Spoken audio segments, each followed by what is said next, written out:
Welcome to the Nerd Culture's Dead podcast. I'm your host and thoroughly a nerd, Zach. Today I am joined by our good old friend Logan. Hello. Our good old friend Oscar. How's it going? And Jen. Hi, that's me. This is going to be another cross-promotional episode speaking about the Atavar Ascension D&D campaign. We have two of the party members here to discuss a little bit more about their characters. So, Jen, would you like to explain the concept of what we're going to be doing today? All right, so I'm going to ask you questions, and then you're going to answer them. I know, real fucking difficult. I'm pretty good at that, yeah. All right, so Wow. Number 3? firstly, to keep it relatively the same format as the previous episode, where we discussed Gold and Persephone's backstory and how their character was created and motivated. Leon, I see you pulling up your phone as if you're sporadically trying to pull up your backstory to remember detail. That being said, Just in case. So I'm going to go ahead and not have you go first. well, just let me throw this out there. You guys don't have to go super deep into it. Don't do any spoilers. Just like a little rough things people I know who watch mine. No, the I got it. I session just had to kind look- I of know mine. already know. I know mine from heart. Yeah, like Alright. what the party would know or what the audience would know, in addition, any additional features that maybe you want to convey to listeners to understand your character a little bit better. You know, I pulled it up. Also, let's start with this. So, Oscar, introduce us to Tomar first. Looks and race and class and all that first. Tomar is a light green-skinned, half-human, half-orc, which is very frowned upon in this world. Mother was orc, father was human, but he was an enslaved human who my mother had sex with and then killed and ate afterwards. So I was basically recognized as like a trash orc.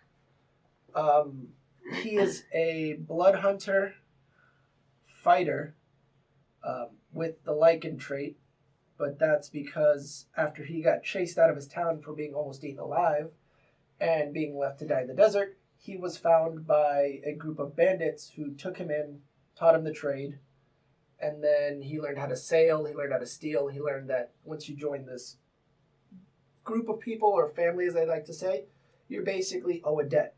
So your debt is not paid off until they say it is. So it's a certain amount of money, stuff like that. So we'll fast forward a little bit. Then there was infighting in between the group where my arch nemesis, which you guys will later on find out in the campaign, betrayed me and the current leader of the group, who was basically like a father to me, left him to die as I tried to protect him, and left me to die in a cave full of wolves, where I was rescued by our captain, our leader's friend slash, I think they were brothers, who then revived me and put the curse on me to just keep me alive, to take revenge on what has happened. So a lot of nitty-gritty stuff, a lot of trying to get revenge is what Tomar's about, especially when we had the tavern incident where you were like, come help me, and I was like, fuck off. It's because once he finds something that connects to what leads him back to killed the only father in his life, he will stick to that like flies on shit. And then how did you end up joining the group? I would probably say after you, I'm assuming Zach met you first and rescued you, and then he already knew Ajax through the war. I feel like you probably picked me up sometime a little bit after that as just like a free-ranged hunter. I was doing hunting jobs. I was stealing a little bit on the side.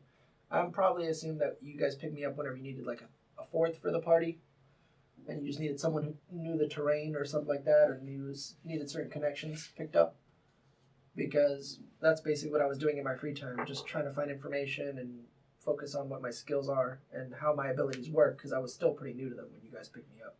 Yeah, because your character's relatively young, isn't he? He is around, I want to say like 25, 26. Okay, yeah.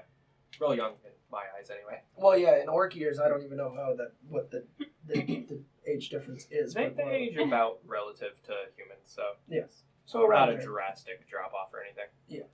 All right, well, let's bounce over to Logan. Why don't you introduce us to Leon a little bit? Alright, so Leon Palance is somewhat average-looking fellow. He's a half-elf. He's got sort of dirty blonde brown hair, a little bit of face paint, but overall, his whole deal is that he grew up in Duskvale. That's correct.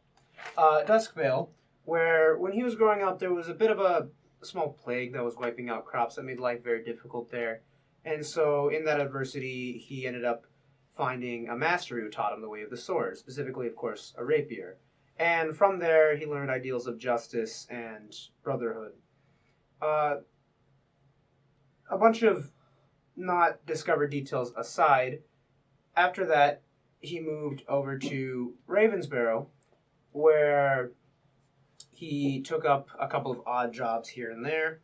And then eventually, I believe he was picked up by the group in Overshore. Overshore, correct. Yeah. Overall role, he's just the bard, the support mainly, but he's focused a little bit more towards fighting front lines. So that's kind of his deal. All right, you want to dive into some questions? Yeah, sure. Just to keep Logan talking a little more, we're going to go ahead and hit both of you with the same questions. So we're just going to be rotating off where Logan, you just spoke, so you're going to answer the first question. Then Tomar over here is going to answer that same question. Then he'll be asked the following question, which we'll pick back off of once he is done with it. Gotcha. So first session, or question. I was like, we already had We're our real first excited, guys. We're pretty far from first session. What was the inspiration for your character? Inspiration for my character. That's a toughie. Actually, I probably have a few, but to get my brain gears going, I know how the character came about was I was sitting here thinking, okay, here's my dad's campaign. What do I want to play? And I was stumped because I was stuck between like 7,000 different options. And he said, okay, designate a couple to a D6 for your race, your class, etc.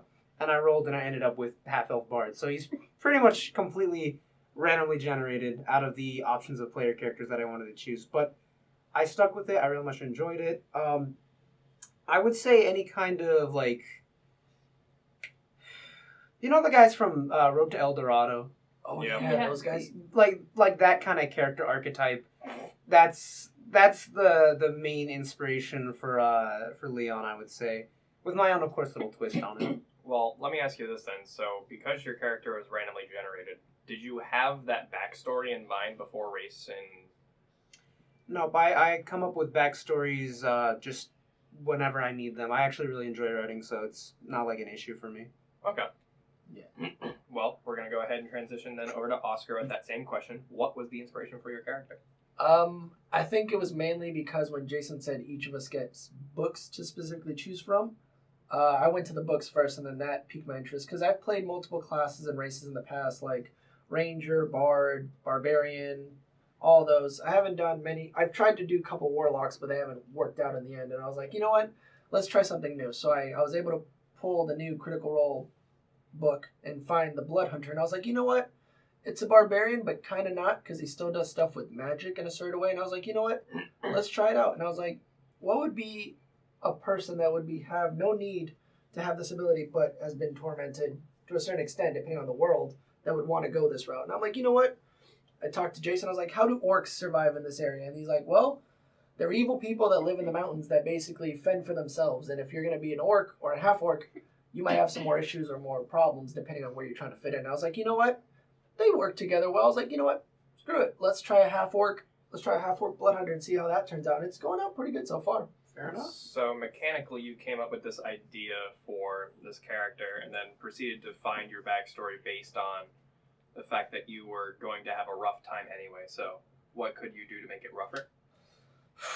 Just to like broadly cut that. If I were to make it rougher, he probably would have been a full orc, and then he probably would have never met you guys. Honestly, at that point, he might have been like exiled or kicked out of the clan. Put the sex trafficking, yeah. Yeah, with the clan that he was in. So I would probably be, if I would have done a full orc, he probably would have been kicked out or disowned by his mother because he didn't want to follow the same path that she was following and wanted to try something new. That's probably the only difference that probably would have happened if I did choose to make life a little bit rougher, and then that would make things a lot more complex in the world that we're living in now. Okay. Because Tomar doesn't really show his face unless he feels confident or he trusts people. All right, well, I got the next question. What is your favorite part about playing Tomar? Just the ability to infuse blood magic into any weapon I can wield. So basically anything that's non-magical, I can solve that by just either hurting myself or cutting myself and then infusing my blood to the weapon to then do a little bit extra points of damage, which has helped in the long run in the past couple of sessions with a lot of the creatures that we've been fighting. Quotation marks on little. the most emo character. His emo powers are what actually. Hey, fuels his power.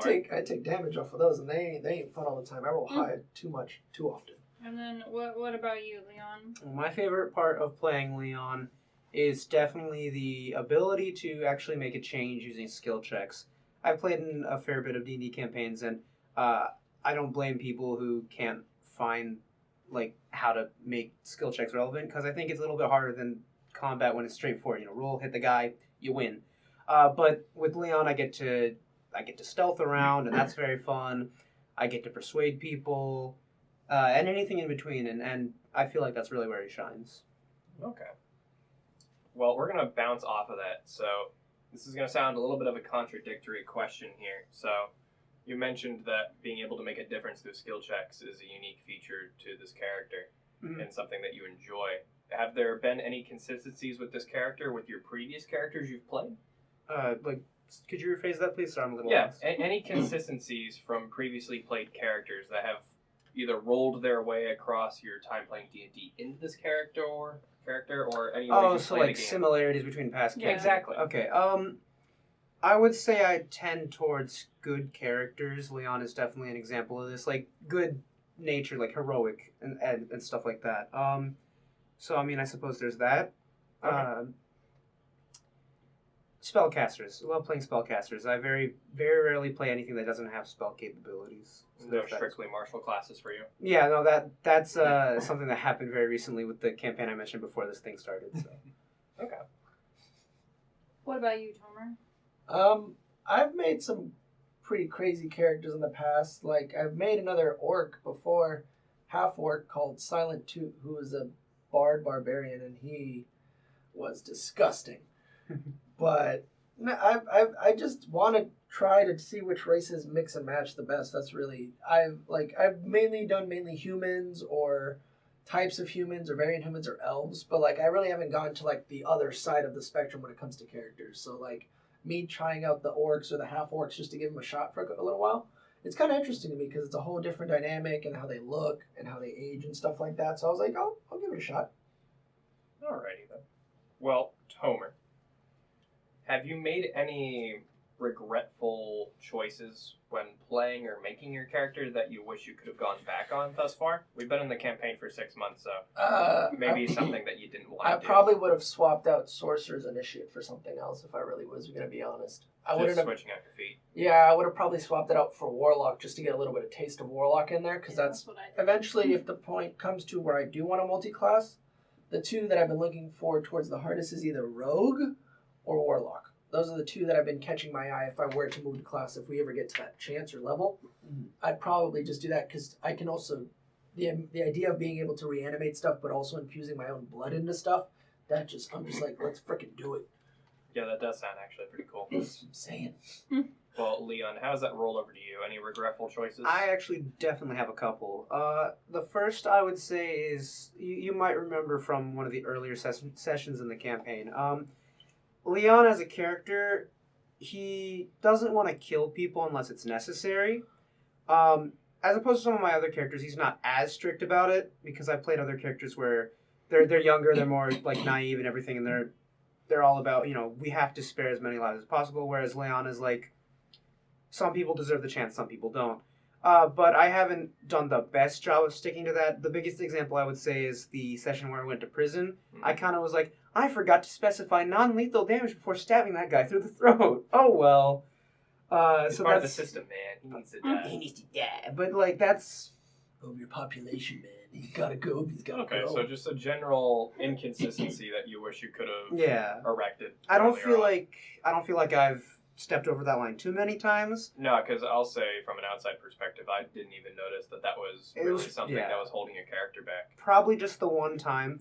But overall, I think it's easier to not keep track of that, because it also is that sort of thing where it might make roleplay more interesting, but it's also like it does put you like face to face. Yeah, exactly. Like tension. Like for example, Tomar, you might be like, "We need to murder this guy," and Leon would be like, "We have to give him a chance." And it's like, that could potentially That be would draw attention to the party where Yeah. he wants to kill his old gang members, and then you're like, hey, what have they done wrong? Like, yeah. Oh, I'd be like, But this, if it was his old gang members, I'd probably agree with him. or maybe even hired. Hired thugs, Yeah, exactly. And then the other regret I can think of off the top of my head, it's not necessarily a regret. It's more of a, I guess you could say, concern. In one of the more recent sessions where we had that talk by the campfire, yeah, I feel like I did a good job with how much I revealed from the backstory of Leon, but I'm not entirely sure. Maybe I revealed too much. Who knows? Only time will tell. I don't think you revealed too much. I think that my character is separated enough from yours that information is isolated and doesn't really have any ground to do anything for party dynamic. And Gold's good enough at not spilling everyone else's beans to make it a problem. Yeah. Speaking of spilling the beans. Beans? So we're going to dive into a little bit more roleplay specific kind of questions. So I guess we'll continue with Leon here. Who in the party does Leon trust the most with their life Gold. and why? Definitely Gold. So I feel like Gold and Leon just naturally have formed this somewhat brother-like bond. I feel like more time needs to pass before they're truly like two peas in a pod, so to speak. But I feel like they very much complement each other in their skill sets. We work well together in pretty much every regard. Yep, and the way they view things. Like I've said in the past, I feel like Leon kind of acts as the Lancer to Gold. The Deuteragonist, if you will. And so they think similar on some things, but they think differently enough on other things to where They're not the same player. they're not the same, and it provides that like extra perspective to like, okay, actually that might be right, and that works on both sides. And the other members of the party, I feel like there's also a lot more bond than like a random person out there, but not as much as Gold. So. All right, what about you, Tomar? Oh, it's easy. You already know who it is. It's Ajax. Ajax is like the twin brother I never had. We drink together. We like to think the same way when it comes to certain things. We always got each other's backs, which I have everybody's backs in the parties for sure, but Ajax is the one that I can basically stand arm in arm in the front line and just be like, all right, we're doing some crazy shit. Let's do some crazy shit. Let's freaking go. Let's clear the path for everybody else that wants to do damage. All right, Tomar. We're going to get into some deep, dark secrets here. Ooh. Has Tomar ever been in love? I don't think Tomar knows what love is. Man, I had that exact same fucking answer. I'm gonna be I was honest. like, bro, I'm so fucked, I don't even know. I'm gonna be honest. Tomar came from a society or a world where, like, having sex and like reproducing and stuff like that, it was just to keep the population up to make more soldiers to go make the clan bigger. So realistically, he didn't get a chance to look at love or feel love. Yeah, he felt love for the only father figure he had, but like, as like if he would fall in love with someone, I don't think it has hit him yet because he wants to get the one thing that's been driving him crazy this whole time, which is just exacting revenge for what has happened to him. So a more powerful desire that would overshadow love, essentially, is what's keeping you from feeling something. Yeah, basically. All right. I got myself just Shut up. I don't know Tomar's if emo, man. I don't know if this answer is going to change at all, but is there a member in the party which you think you have more in common with? Not necessarily that you trust them, or just that you're on like the same ground level in terms of having shit in common. I think the only people that I could probably have something in common with besides Ajax is maybe Persephone a little bit. Just in sometimes like we have the same ideas, like I want to get down to what the root does and see if we can use it for our benefit. But also I've been also trying to think a little bit more in Gold's perspective when it comes to combat, or when we get in a situation where we can't just go charging in head first. You got to stick to that mindset where Tomar's starting to think that way, because he really, back in the day, it was basically like fend for yourself. If you can steal something and get away with it and survive, good for you. It's less debt that you have to work with, but it's not really a team aspect. It's more everybody develops their own skill, and then you go from there. Daddy Gold's trying to teach everyone to play nicely. Cooperate. What about you, Leon? Is your answer changing, or are you still on Gold for that as well? So are you going to ask about the love thing at all? Oh, I forgot about that Yeah, one. yeah, You know, yeah. just both. We're shooting I You for don't both. believe in love. I only like justice. No. Sorry, I'm failing at the one job I have. We have Batman and Robin over here. Yeah, no, Leon certainly knows what love is, but I can't say he's ever fallen in love, and it's not something he thinks about very often. So, quick and simple answer. Mm-hmm. Second one. Honestly, other people I have something in common with, I would go with Ajax, because I feel like Ajax and Leon kind of somewhat fill a similar role when it comes to combat, where they keep people alive. Yeah. I mean, just straight up, like, there's not much more depth to it. Well, I feel like even from a moral standpoint, you and Ajax would get along quite well. That's fair. Because Ajax is one of the people in the party who is hesitant to kill. Yeah. I think that's actually one of our contradicting factors, is Gold will not hesitate. He'll just kill That you. is fair, yeah. Yep. But yeah, no, I feel like keeps you alive, but more specifically, would put others before themselves. Mm-hmm. I mean, Ajax definitely showed that last session when he used life transference on me. Or the session before that, I can't remember which one. Yeah, it was the session before. Okay. All right. This is my personal favorite moment, but or question. What battle in the campaign has been the most memorable for your character? And why, if you can. Okay, a lot of good battles. A lot of memorable ones. Yeah, you got beat up quite a bit. Yeah, that's like the common Aw, thing for man. me is getting my ass whooped. So My most memorable of him is when I watched him get his ass whooped by that chick. Oh, that was great. you know, if we're not going by battles in terms of combat encounter, you have to get the guy to 0 HP to win. I would say probably again a thing between Gold and Leon, the duel they had, because it was very professional, very well put together. They just kind of went at it, right? In contrast to the duel that Leon and Tomar had, Tomar was just like, "Die, bitch." And when Gold's like, "Oh, go full force," I was like, Okay. "Say less." So yeah, no, probably between Gold and Leon, because again, that whole I feel like it really enforced that bond yet again. So. Yeah, that brotherly respect that we've got going on. Mhm. I will actually comment on the Tomar and Leon battle. Which I love, by the way. That was a fun fight. Yeah. That helped a lot in our general sense of figuring out strategy for the party. Mm-hmm. It's like, I knew your character was strong, but I didn't know it was like 2 hits and he's down kind of strong. Yeah. Like Well, retard straight strong. We're squishy. Yeah, so that Not that squishy. What's your AC? 16. Oh, Yeah, it's higher you're than mine, by way, the way. Way less Yeah. squishy than me. so that helped me a lot Oh, in my 11. thinking of how I want the party to be compromised. Because I knew you were strong, Yeah. but if this dude over here is This doing guy. that, Well, also it doesn't help that he keeps rolling that 20. Listen, yeah, we need to get you new dice, my guy. dude, I will roll any dice you want me to roll, and I bet you I'll And he'll still get nat 20s. Yeah. Probably would. Alright, So so that same question goes to mhm. Tomar over here. So, What battle in the campaign has been the there's- most memorable There's for you? two. There's two of them. The first one, of course, is when we had the whole setup of like fighting outside, and then we ended up in jail. That was Tomar's best fight because he knew who actually had his back. He had Leon and he had Ajax ready to frickin' go while everybody else was scoping out the other stuff, and you guys had your own adventures. But I was like, this truly shows how much of a bond he can make with the people in the group a lot stronger. Like when Leon's like, you know what? I'm gonna give Tomar some extra buff to his attacks. I'm like, I like this kid. I like him. Like Ajax, Tomar's like, I finally feel like there's a connection there between him and Leon. Now, if I had to do the other fight, it would have to be, I want to say, it has to be when we fought the other werewolf. That was my answer. Yeah. Yeah, because I've never, like, the thing is, I've understood, like, I'm a werewolf to an extent, but I've never seen another one actually in the campaign show up so quickly, and I'm like, oh shit, we're fighting one of my kind. Let's do this. Actually, is it okay if I touch on that as well? Yeah, of course. That would also probably be a second battle that's about equal in terms of importance to me, because that kind of reinforced the whole mortality thing that Leon is struggling with. And then immediately afterwards, he gets, like, chewed in half by a land shark thing. Oh my god, I brought that up in our episode. Oh. We're just like, oh my god, please, you won't let me live, you won't let me die.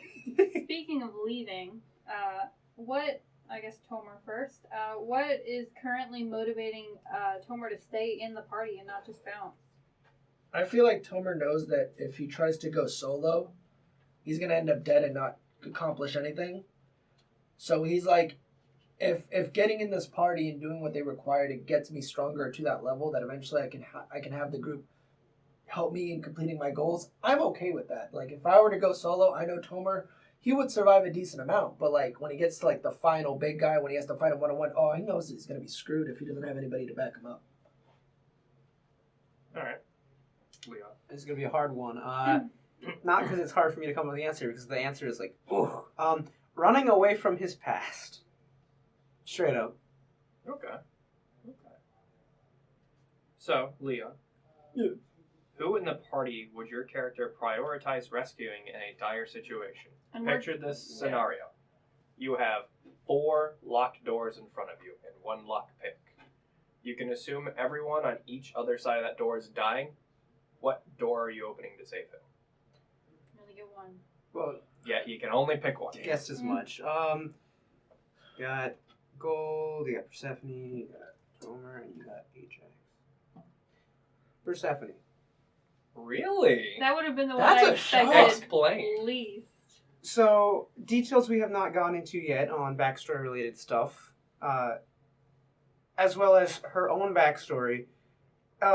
To actually go to the previous answer, the whole thing of keeping what's keeping you around. Yeah. Running away from his own past, but also, and this is something I haven't touched on purpose. And you can still teeter around it. You don't have to like. I'll get into it a right little now. bit. Leon is actually certainly kind of interested in helping resolve whatever is going on with Persephone and her whole shtick, even if he won't admit it.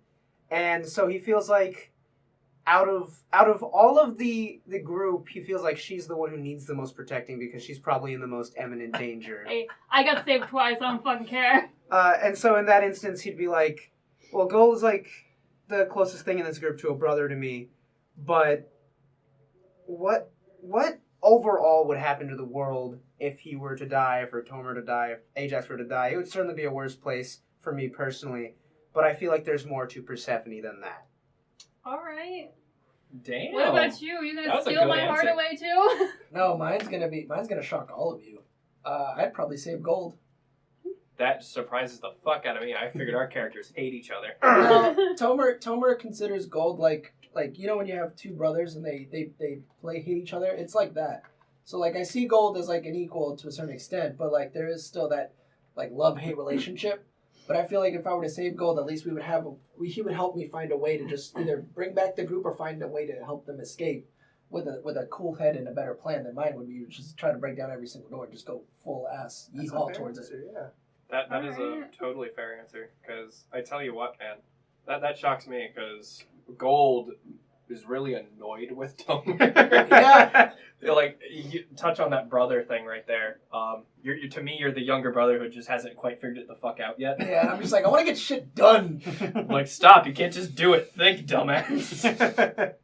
But I don't wanna. All right. So I guess we'll start over with Leon for this one.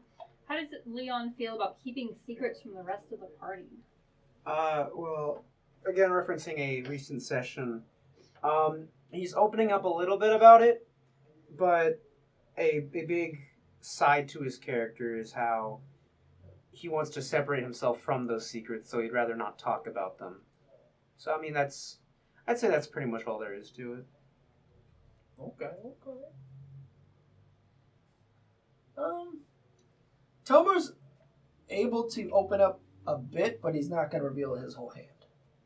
Like, he'll give you a peek and a taste of what his secrets are, but he's not going to give you... He's going to give you the amount that's going to understand his side and that you're going to be able to back him up. That's where Tomar's mind is. So, like, when it came down to us fighting in the alleyway, I literally looked at Leon and I looked at Ajax and I was like, listen, this is the thing. This is the reason why I'm doing this.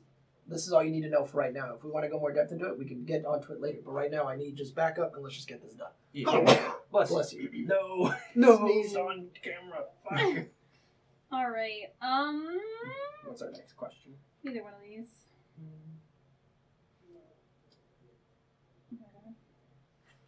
Well, one of these questions is real boring because I already know the answer. Okay, we'll skip that one then. Leon, Yes. does your character value their own interests over the party's? That depends on how you look at it. Well, and that's where when you it get to comes explain. down Right. to the nitty gritty. I would say no. No, he doesn't. The nitty gritty of it is he's there because he feels he has to be, and anything further than that is just whatever the party's good with, I'm good with. Let's do it. Tomar? Mine's I contradict the party a lot of the times, and it's shown in a couple of our sessions where I'm just going completely right while everybody's going completely left. But I think he's leaning more towards the way that sometimes you have to agree with the party more than trying to figure your own shit out. Like, just because you got a taste of almost getting to the point where you could get revenge, but the rest of the party's getting fucked over. I was like, I'd rather go deal with the party first, and then they can back me up and go full force towards I need to go. Yeah, because at the end of the day, the party's going to have your back no matter what. Yeah. All right. Tomar, how far is Tomar willing to go to pursue the greater good, or does he not believe in the greater good at all? I believe there's some good in the world. He got a good amount of multiple chances to basically restart over. Well, which was when he got saved, and then the time after he got saved again. So he does believe in the greater good to an extent. But if the greater good gets in the way of what he wants to accomplish, then the greater good doesn't mean nothing to him. All right. Greater good. How far is Leon willing to go? Well, I would say there's two greater goods: the local greater good and the greater good. The local greater good, then yeah, he'll go to pretty much any length because he knows it's pretty accomplishable. The greater good, he is held back by fear. That is totally fair. Leon. Yeah. Who does your character trust the least in the party, and why? See, this one's an obvious one, and it's funny because it's like, I thought you said you'd save them. Well, yeah, but you know. Persephone. Persephone, because talking about the whole, how comfortable is your character with keeping secrets or whatever, Persephone kind of has the most mystery surrounding her. So it makes me exciting. Ooh. But also, Leon knows a little bit more about Persephone than the rest of the party does, and he has reason to distrust her. Fair enough. So, there you go. Probably Leon, because he just hasn't gotten the whole picture with Leon yet. Like, he's had some interaction and stuff, and we've done some things together, and we helped train his new apprentice, but, like, I really haven't had any one-on-one time with Leon to just have a connection or figure something out. All right. This is a question specifically for you, Logan. So, with your boy Jonathan, if it came down to saving Jonathan or saving somebody in the party, who would you risk your life for? You can't just do that. Oh, I absolutely can. I just did. Oh, boy. The puppy? Or the dog you've known for like 2 years? That's a really tough one. Give me a moment. I can give you a moment. I can come back to you if you want. All right. So, Tomar, while he's thinking on that one, what would you say is Tomar's biggest flaw? Biggest flaw? Can't say his big penis. No. God damn it, my train of thought just... I think his biggest flaw is bloodlust. He's very bloodlust. Like, he goes in with, we kill first, kill some more, and then ask questions later. And that's what's hindering him the most. Instead of just like, maybe we should get some answers first. Like, no, I want to see blood and heads roll before shit gets answered. You've had some time to think now All about right. your puppy situation. I would say it's honestly, I don't think I could decide. It's between Persephone and Jonathan. Persephone for the reasons listed before. Again, I feel like there's more to it. And just that gut feeling, that's kind of what's driving him with that. But with Jonathan, he's not that far apart in age, but he sees a younger version of himself in Jonathan and a misguided version of himself, and he thinks that, the youth is the future. That's how he was trained by his own master, so he wouldn't be following his own ideals if he didn't do the same. So I don't know. Stand there in indecision, they both die. Understood. Let's go! More death! No choice was made. What would you say is Leon's biggest flaw? Yet again, fear.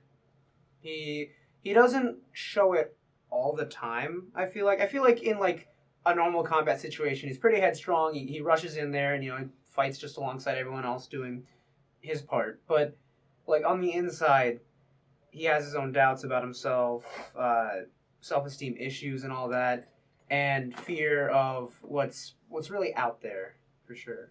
That's his biggest that flaw. aboleth is really messing up your mind. The aboleth? Oh, Yeah. boy, I didn't know there was an aboleth, but... Yeah, it's right in the bay over here. It's why we're all fucked up. Let's go. All right, so final question here, boys. Leon, are you more excited for your backup character, or are you currently more excited for yours? I'm still very, very excited for Leon. I wouldn't say I'm more excited for my backup character. My backup character is going to be a dwarf wizard or something along those lines. And at first I was like, ooh, that's really exciting. I haven't played a wizard like in ever. Play a mountain dwarf wizard where you get that medium armor proficiency. Oh, yeah, that'd be nice. But no one ever plays wizard. I swear, in the million groups I have, no one plays wizard. So I feel like that'd be really interesting. But then I sat down. I was like, okay, Leon has all this character development and everything. And I was like, I get some really cool stuff in level 10. But that's not the driving factor. That's part of it. But no, overall, I think I really like the direction I'm taking with Leon. And so the backup character is just that. It's a backup character. Okay. Oscar. Well, that's a tricky situation. Because I know Tomar can probably get to the distance, but I do like my backup character just a smidge more because he does connect with Daniel's backup character for Ajax's backup character in a nice way. And it relates to the backstory that I already gave Jason that we're basically going to get through at some point. But he does connect in a very special way. And the only thing that I'm going to say is he's a dragonborn warlock seafaring. That's all I'm going to leave it at. All right, so what I'm hearing is that everyone's backup character is a spellcaster. Got it. I'm a monk, bitch. Goblin wizard. Fucking dwarf wizard. I mean, see, this is Cardio wizards. This is completely up to whatever everyone else chooses because I'll choose last. I've got No, absolutely not. You do you because you played the what do I need to fill? What gap am I filling here? I mean, I don't know. I'll play fighter. I'll play barbarian. I'll play whatever as long as Cardio wizards will be fine. All 5 wizards. all 5 wizards. Dominate monster. AC Fireball, 6. fireball. All 5 wizards, all 10 HP spread throughout. If we get hit once, we're fucked. All right. On that note, I think we will end it. Thank you for joining us and digging a little deeper into Atavar Ascension cast. That being said, we are live streaming when this is recording. It's today. Whoa. And then it will be announced and shit, I'm sure. Check it out. Insert plug here. What the fuck's the name of the channel? Tog DM. TOGGDM over at YouTube and Twitch. Alrighty, guys. Well, thank you so much for listening to the show. It has been a pleasure having you. Make sure not to fail those death saving throws again. You fail one more and you're dead. Goodbye, everybody. Yeah. Bye.